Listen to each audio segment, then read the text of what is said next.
product provided by Nintendo. Super Mario 3D All-Stars is the ultimate 3D Mario collection, though with some serious shortcomings. So before we get into the battle of Super Mario Galaxy against Super Mario 64 plus Sunshine, let's go over the good and bad changes in this collection. The good is obviously the very clean presentation and soundtrack found in the menu. Everything is easily accessible and elegant, as it should be for such a major legacy release. Now onto the 3 games found in this collection. Super Mario 64 runs now in 720p with its HUD and models updated for the same resolution. It also finally runs in stable 30 frames per second, which is overall a major improvement from the 64, Wii and Wii U Virtual Console releases, which never surpassed 480p. Super Mario Sunshine and in particular Super Mario Galaxy are even more impressive. Sunshine now runs beautifully up to Full HD 1080p docked and 720p HD undocked, and on top of that the saturation levels have been improved. But the big leap comes in the aspect ratio, which is now in full 16:9. So proper widescreen, both docked and undocked. Then you have Super Mario Galaxy HD, which finally runs up to Full HD 1080p docked and 720p undocked, and both run in stable 60 frames per second.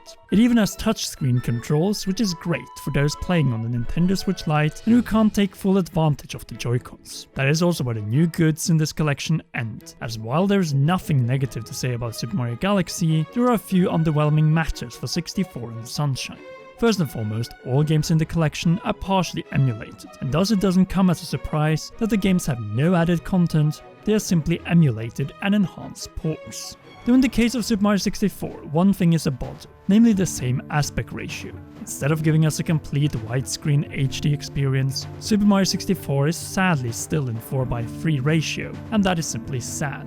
Now, many of us dreamt about a complete HD remake of Super Mario 64 using the Odyssey engine, but sadly what we have gotten is a rather lazy port. Yes, it is finally in HD, it also runs in 30 frames, but it's still in the same low poly, it has still the notorious camera, and it still is in 4:3 ratio. Worse is that this is an emulation of the Shindu 1997 version, which got rid of the iconic but in return added rumble. Not only that, a number of glitches have been removed, so this is definitely not the speedrunner version of Super Mario 64.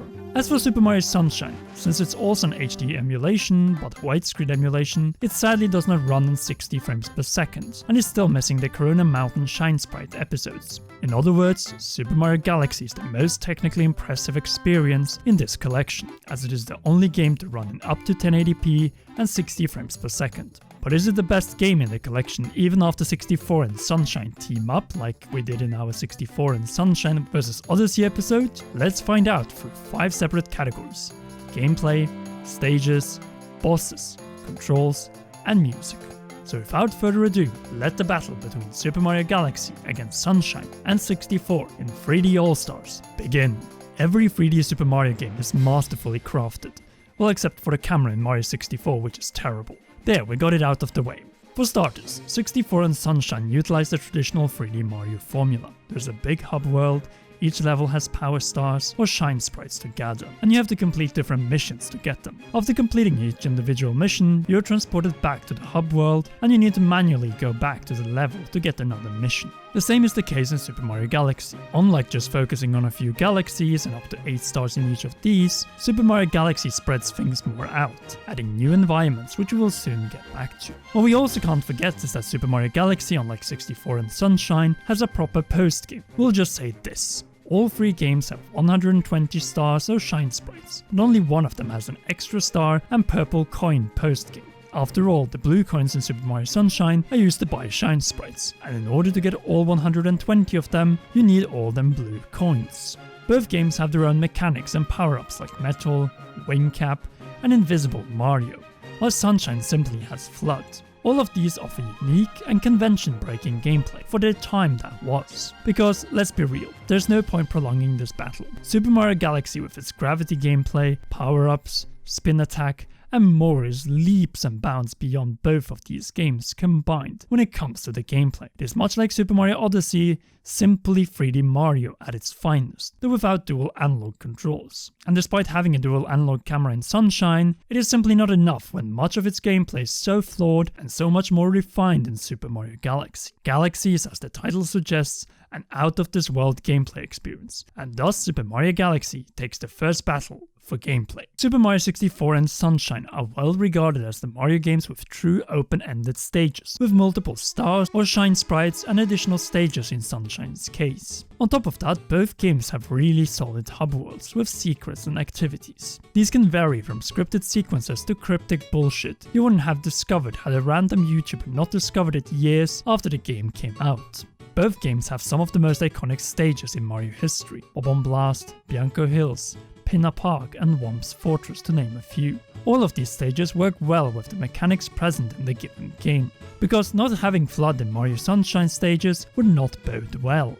Even so, Sunshine had some special action stages which took FLUDD away, and these were actually really good, though challenging, but still better than hell like this. Also known as Konami's obsession with pachinko gambling machines. Thankfully, this stage is completely optional, that is unless you're going for all 120 shine sprites. When it comes to Super Mario Galaxy stages, or if you prefer galaxies, they are much more linear and bound, but at the same time a spectacle to behold thanks to the previously mentioned gravitational and spherical level design. And though spectacular at first, bigger area and freedom of exploration in Super Mario Sunshine and even Super Mario 64 feels more interesting as they encourage exploration. The hub worlds of Super Mario 64 and Super Mario Sunshine are separate worlds with challenges, hidden gameplay secrets, and so much more, while Super Mario Galaxy's Comet Observatory is more of a gateway or hub to the game's story and to the other stages, but lacks the same level of gameplay and connection as found in Sunshine. Alone against Super Mario 64, Galaxy would have won this category, but with Sunshine as well, the stages category goes slightly to 64 and Sunshine.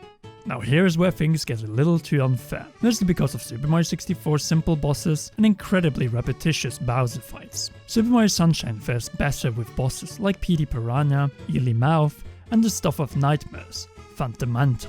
On the other side, Sunshine also had this fight. Mario! How dare you disturb my family vacation! When that is said and done, Super Mario Sunshine actually had very solid boss variety, which made the game feel unique. In particular since the game blended overworld/hub world bosses with episode bosses really well. As for Super Mario Galaxy, we have to say straight out that it has definitely better Bowser fights than both 64 and Sunshine. The other boss fights also have better mechanics and visual designs. So in many ways, this is a tough one, since Super Mario Galaxy does suffer from some boss recycling, especially towards the ending of the game. Against Super Mario 64, Galaxy wins without greater issue, but variety plays to Sunshine's advantage, as it rarely recycles its bosses later on in the game. This is a tough one, as both Sunshine and Galaxy have great gameplay and creativity in their boss fights, and alone against Sunshine, Galaxy would have pulled a slight victory. But when we count the two first 3D Mario games together, we have to give this one to 64 and Sunshine, though very slightly. But what is a good Mario game without excellent controls? Definitely not a Mario game. This was certainly the case with Mario Sunshine, and especially the case with Mario 64. I'm just kidding. We all know the camera was terrible in 64. The analog stick completely changed the way we play video games, and Super Mario Sunshine created new ways to maneuver in all angles thanks to FLUDD. Both games have good swimming controls and of course jumping, with moves like the wall jump, crouch jump, backflip, you name it. As for Galaxy, the game makes appropriate use of motion controls and HD rumble. In fact, the controls are what makes Super Mario Galaxy stand out from most of the other 3D Mario games, with the exception of Super Mario Odyssey. In that respect, you could say that Galaxy has one of the best controlled Marios ever. Even when you don't have full analog camera controls, Mario simply feels better in Galaxy, much thanks to the new moves like his spin attack and the new items and power-ups that are completely absent in Super Mario 64 and Sunshine. And then again, 64 and Sunshine are the two Mario games with the most problems when it comes to controlling Mario. 64 because of its outdated camera, and Sunshine because of the Yoshi section and some of the FLUDD platforming, which doesn't work as well as expected. The category of controls is a certain win for Super Mario Galaxy. The only thing Super Mario Sunshine has over this game is dual analog camera controls, which is actually better in the 3D All-Stars version, but even combined with 64, there's no contest here. This one goes to Galaxy.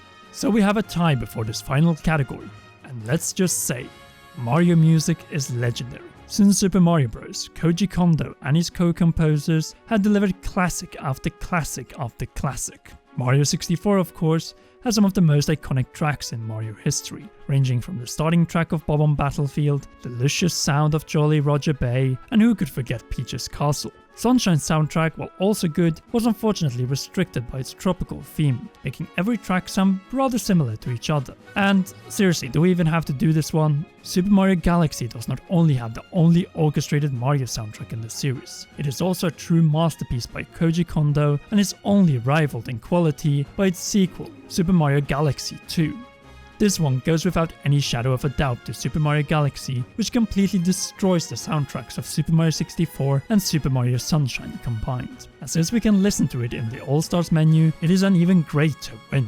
So there you have it, with Super Mario Galaxy taking the categories of gameplay, controls, and music, Super Mario 64 with Sunshine taking stages and bosses. Super Mario Galaxy is a deserved winner of this episode of Game vs. Game. It is just too bad that we couldn't do Super Mario Galaxy HD versus Super Mario Galaxy 2 HD, since according to Nintendo, Super Mario Galaxy 2 doesn't exist during this 35th anniversary of Super Mario. But what about the review score for the Super Mario 3D All-Stars collection? It is definitely a good value, but it provides a little less than we would expect, especially seeing what the original Super Mario All-Stars on the SNES provided. So with that in mind, our final score for Super Mario 3D All-Stars is an 86 out of 100. It could have been better, it could have been worse. Thank you all so much for watching this review of 3D All-Stars and comparison of the 3 games. But before you leave, be sure to press that like button, subscribe, press that notification bell, and again for all notifications if you haven't already. Big shout out goes to our patreon.com/commonrealm patrons, and in particular role producer Charles Shash. Finally, please enjoy one or both of these 2 awesome videos, and especially our history of Super Mario from 1985 to 2020.